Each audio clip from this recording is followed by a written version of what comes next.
Osaühing Valsnep kogu oma tegevusaja jooksul püüdnud kogu oma protsessi teha võimalikult efektiivselt.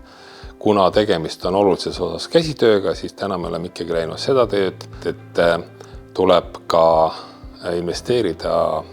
automatiseerimisse ja protsesside efektiivsemaks muutmisesse. Seoses sellega me olemegi nüüd sel aastal investeerinud just nimelt automaatikasse, liinidesse ja protsessi efektiivsemaks muutmisesse üle 1 miljoni euro, mis peaks lõpuks tõstma meie konkurentsivõimet ka maailmaturul, kuna lõpptulemusena on ju tähtis see, et see, mida me teeme, et see oleks võimalikult tehtud efektiivselt, väikeste kulutustega, et teades seda, et konkurents üle maailma on suhteliselt tugev, siis me peame tegema kõik selleks, et olla konkurentsivõimelised.